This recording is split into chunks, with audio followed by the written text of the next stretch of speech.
देखिए cement company के द्वारा अपने स्तर पे चाहे जो काम हम देख रहे हैं कि उन्होंने अपना प्लांट डेवलप करा है और सारी दुनिया ऐसे सोच रही है कि गोठड़ा के अंदर अगर ये प्लांट बना है तो ना जाने कितना काम हुआ होगा।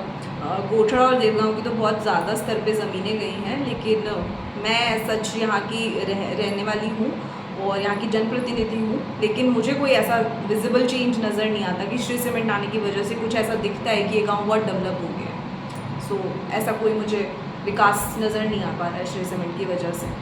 कंपनी के द्वारा कहा गया था कि गोठड़ा में पेड़ वगैरह पर्यावरण को संरक्षण के लिए इतना कुछ किया जाएगा, क्या अभी तक ज़मीनी स्तर पर वो किया गया है? जी नहीं, बिल्कुल भी नहीं किया गया। मैं पहली बार 2002 में यहाँ के अधिकारियों से मिलना मैंने शुरू किया था और उनसे विकास के बारे में चर्चा शुरू की थी।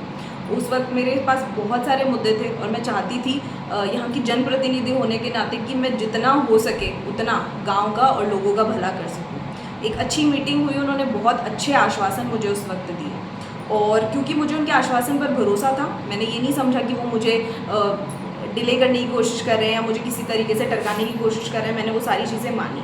मैंने उन्हें उस वक्त भी कहा था कि आपकी फैक्ट्री और हमारे गांव के बीच में एक पेड़ों का बेल्ट बना चाहिए ताकि हमारे गांव को जो आपका फैक्ट्री का पोल्यूशन है वो ना मिले। आज हम देखते हैं कि वो टीले बने हुए हैं फैक्ट्री के आसपास। मैंने कितनी बार उनको ये भी अवगत कराया कि उन टीलों पे आप कुछ ना कुछ पौधे लगाइए ताकि वो मिट्टी जो है हमारे गाँव में आना बंद हो। जब ये फैक्ट्री का काम शुरू हुआ, इतने बड़े स्तर पर इतना जो है धूल के कण हम लोगों ने सहे हैं, पोल्यूशन हम सह रहे हैं, आवाज़ आती है रात भर, वो तो एक अलग चीज़ है। मैंने ये सारी चीज़ें इतने दिन इसलिए बर्दाश्त की क्योंकि मुझे बहुत अच्छे आश्वासन उस वक्त मिले थे कि जब हमारा प्लांट सेटल हो जाएगा उस वक्त हम बहुत अच्छा काम करेंगे। लेकिन अब 2002 से आज 2024 आ चुका है और मैं उस आश्वासन के भरोसे बैठी थी कि जब प्लांट शुरू होगा तब हमारे गांव की सुनी जाएगी, हमारे गांव की काया पलट की जाएगी, मेरे क्षेत्र में बदलाव आएगा। लेकिन ऐसा कुछ भी नहीं हुआ। आज 8 महीने हो चुके हैं प्लांट को शुरू हुए और क्योंकि मुझे ये सब नज़र नहीं आ रहा है तो ये मेरे लिए बहुत ज़रूरी है कि यहाँ की जनप्रतिनिधि होने के नाते मैं आवाज़ उठाऊँ और इसीलिए मैंने ये शुरू किया है। कंपनी के द्वारा कौन कौन से वादे किए गए थे शुरुआत में जो आज पूरे नहीं हो पा रहे ज़मीनी स्तर पर? शुरू में तो देखिए हम ही इनके पास में बहुत सारे प्रस्ताव लेकर गए थे। हमने इन्हें कहा था कि हमें एक ओवरहेड पानी की टंकी चाहिए, हमारे गांव में आप सोलर लाइट्स लगवाइए, हमारे गांव में लाइब्रेरी बनवाइए, हमारे गांव में सड़कों का सीसी सड़कों का जो है निर्माण कराइए, हमारे बच्चों की शिक्षा में जो भी आप बेस्ट स्कूल के अंदर दे सकते हैं बच्चों के लिए वो प्रोवाइड करवाइए, महिलाओं को ट्रेनिंग्स दीजिए, उन्हें भी रोज़गार देने की कोशिश कीजिए और युवाओं को तो रोज़गार देने का बहुत ज़्यादा बड़े स्तर पर हमने प्रयास करा था। और भी बहुत सारी चीज़ें थी। जैसे अभी फिर बाद में ये हुआ कि हमें पूर्व विधायक महोदय की वजह से ये सारी चीज़ें मिल गई। ओवरहेड टंकी का निर्माण वहाँ से करा दिया गया, लाइटों का निर्माण वहाँ से करा दिया गया। ये चीज़ें ग्रेजुअली वहाँ से हमें मिली, लेकिन ये चीज़ें हमें कंपनी से मिलनी चाहिए थी तो वो नहीं मिली हमें। उसके बाद में भी हमने कंटिन्यू रखा कि और बेहतर हम क्या उनसे ले सकते थे। हमें ना हर पॉसिबल कोशिश करी कि हम श्री सीमेंट से गाँव को एक बेस्ट इंफ्रास्ट्रक्चर प्रोवाइड करवा सकें। वो उन्होंने आश्वासन हमेशा दिया है, मैं ये नहीं कहूँगी उन्होंने आश्वासन नहीं दिया, उन्होंने हमेशा मुझे प्रॉमिस करके भेजा है, लेकिन उसको धरातल पे कभी नहीं उतारा है। क्या आसपास के क्षेत्रों में घटते जल स्तर के बारे में आपने कंपनी के साथ में कभी बातचीत की या वार्ता की है? बिल्कुल की। टंकी बनने से पहले हमारे गाँव में बहुत ज़्यादा पानी की समस्या थी और आज भी हमारे गांव में बहुत ज़्यादा पानी की समस्या है। मैं आपको ये बताना चाहती हूँ कि जब पूर्व विधायक थे तब उन्होंने 3 पानी के ट्यूबवेल्स, नोरा जो हमारा गांव का एरिया है, 3 पानी के ट्यूबवेल्स उस एक जगह पर करवाई और वहाँ पानी नहीं आया। तो आप इसे ये समझ सकते हैं कि गोठड़ा में पानी का बहुत बड़ा जल संकट है। हमने इन्हें अवगत कराया कि आप यहाँ पर ट्यूबवेल कराइए, उस जगह नोरा में भी ट्यूबवेल कराइए और हमारे देवगांव में भी मुझे कईयों ने बोला कि हमें ट्यूबवेल करा के दीजिए। उसके बारे में मैंने उन्हें कहा। गांव के और भी क्षेत्रों के बारे में हमने उन्हें अवगत कराया, पर उन्होंने कभी इस चीज़ को नहीं सुना। इंस्टेड ऑफ कि जब मैं कहती थी कि आप आज से इस चीज़ के आप तो बहुत बड़े बड़े प्रोजेक्ट्स एग्जीक्यूट कर सकते हैं जल स्तर को बढ़ाने के लिए, तब उन्होंने मुझे कहा कि माइनिंग एरिया है, माइनिंग एरिया जब आएगा तो वहाँ पानी आएगा और हम और कोशिश करेंगे। वो कोशिश है आज तक धरातल पे मुझे नज़र नहीं आई है। मैंने बहुत जगह उनको ट्यूबवेल्स के लिए बोला था, आज तक मुझे वो नज़र नहीं आई। 1 या 2 ट्यूबवेल्स उन्होंने कभी करवाई है, लेकिन वो नाकाफ़ी है। काफ़ी युवा भी रोजगार में लगे हुए थे, उनको निकाल दिया गया चुनाव के बाद में। जी, ये जो हमने देखा कि इलेक्शन पीरियड आया उससे पहले सुनते भी थे। मैं ये नहीं कहूँगी कि उन्होंने कभी मेरी नहीं सुनी, ज़रूर उन्होंने सुनी मेरी, लेकिन मुझे उसके लिए भी बहुत प्रयास करने पड़े। अगर मैं ये कहूँ कि मैं जनप्रतिनिधि थी और उस स्तर पे उस तौर पर मुझे सुना जाता, उस तौर पर मुझे कभी नहीं सुना गया। और ज़रूर उन्होंने कुछ लोगों को लगाया, और काफ़ी हमने देखा कि पूर्व विधायक महोदय ने भी बहुत प्रयास करे और उन्होंने भी काफ़ी लड़कों को लगाया था। लेकिन जैसे ही सत्ता पलट हुई, उन्होंने उन सब लड़कों को निकाल दिया। आज हम देखते हैं कि गाँव के बहुत बड़े स्तर पे जो युवा है वो बेरोज़गार हैं, उन्हें नौकरी की ज़रूरत है, उन्होंने अपनी ज़मीनें खो दी है, लेकिन आज वो बेरोज़गार हो गए हैं।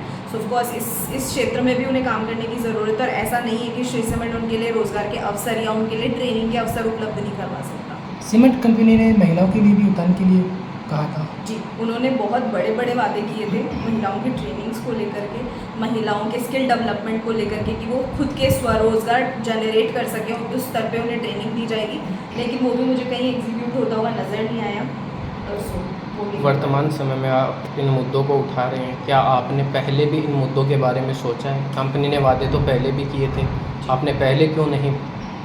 जी, सो बेसिकली मैं आपको 2 लाइनों में बात कहना चाहूँगी कि हंगामा खड़ा करना मेरा मकसद नहीं, मेरा मकसद था कि तस्वीर बदलनी चाहिए।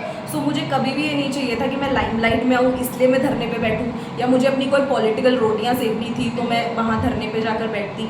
मुझे हमेशा एक बहुत अच्छा रिस्पांस वहाँ से मिला था, हमेशा एक पॉजिटिव एटीट्यूड के साथ मुझे ये वादा किया गया था कि मैम हमारा प्लांट सेटल होने दीजिए, हम गोठरा की काया पलट कर देंगे, हम आसपास के गाँव देवगाँव जोडाणी इन सब के अंदर बहुत बेहतरीन काम करेंगे। मैं इस आश्वासन पे थी, इतने बड़े अधिकारियों ने मुझे प्रॉमिस किए थे, तो मैं ये मानती थी कि ऑफकोर्स ये होगा। लेकिन आज जब मैं ये देखती हूँ कि 2022 से 2023 और 2024 हो चुका है और 8 महीने प्लांट को लगे हुए हो चुके हैं, और हम ये भी देख रहे हैं कि वो कहीं कहीं किसी क्षेत्र में काम भी करवा रहे हैं, लेकिन गोठड़ा देवगाँव को जिस तरीके से निगलेक्ट किया गया है, वो एक सोचने वाली बात है कि ऐसा क्यों किया जा रहा है। आप अंत में आप क्या कहना चाहोगे? देखिए, मैं यही कहना चाहूँगी कि मुझे श्री सीमेंट कंपनी से ना तो कभी मैंने उनसे किसी भी तरीके का बेनिफिट लिया है आज तक जब भी मैं उनसे मिली हूँ, मैंने हमेशा ये कहा है कि मुझे मेरे क्षेत्र का विकास चाहिए, जैसे संभव हो वैसे मेरे गाँव का विकास कीजिए। और आज भी जब मैं आवाज़ उठा रही हूँ इतने दिनों बाद में, उसका ऑब्जेक्टिव सिर्फ ये है कि मेरे क्षेत्र का विकास हो।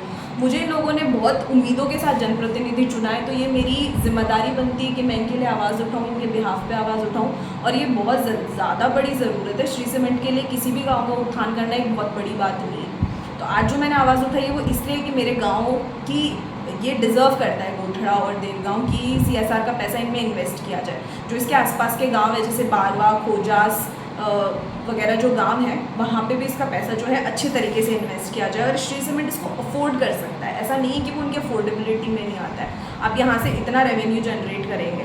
मैंने हमेशा हर मंच पे श्री सीमेंट के लिए कहा था कि ऑफकोर्स ये हमारे गाँव, हमारे जो नवलगढ़ के लिए एक तरक्की का विषय है कि यहाँ पर श्री सीमेंट आया है। लेकिन अगर श्री सीमेंट यहाँ आकर सिर्फ खुद की तरक्की करता और क्षेत्र की तरक्की नहीं करता, तो ये तो एकदम शर्म की बात है। और उन्होंने हमेशा मुझे इसी विषय पर ये आश्वासन देकर चुप करा दिया गया था कि वो हमारे क्षेत्र का विकास करेंगे। मेरा अंतिम सवाल रहेगा आपसे। कंपनी आने से पहले कई बार पर्यावरण संरक्षण के बारे में कहा गया था कंपनी के द्वारा, लेकिन वर्तमान समय में देखें तो चारों ओर गोठड़ा के बड़े ऊंचे मिट्टी के टीले हैं, वहाँ से उठता धूल का गुब्बार, और पेड़ पौधे हैं उनकी कटाई और ना पेड़ पौधे लगाए गए, उनके बारे में क्या कहना चाहोगे आप?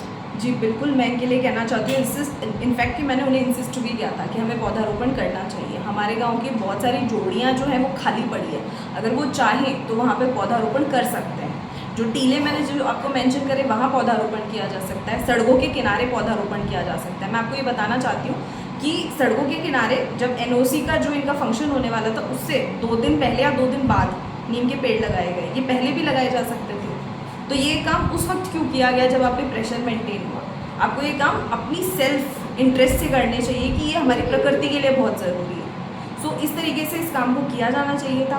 अभी भी मेरी ये डिमांड्स है कि हमारे गांव में ओवरहेड जो टंकी बनी हुई है यहाँ पे आप पंप सेट उपलब्ध करवाइए। हमें कुछ किलोमीटर्स की जो है पाइपलाइन सरकार द्वारा दी जाएगी, लेकिन अगर कुछ घरों तक पाइपलाइन नहीं उपलब्ध कराई जाती है तो वो आप उपलब्ध कराइए। हमारे गाँव में पेड़ लगाइए, महिलाओं के लिए स्किल डेवलपमेंट प्रोग्राम जनरेट कीजिए और युवाओं को रोज़गार दीजिए, और CSR का पैसा हमारे गाँव में लगाइए।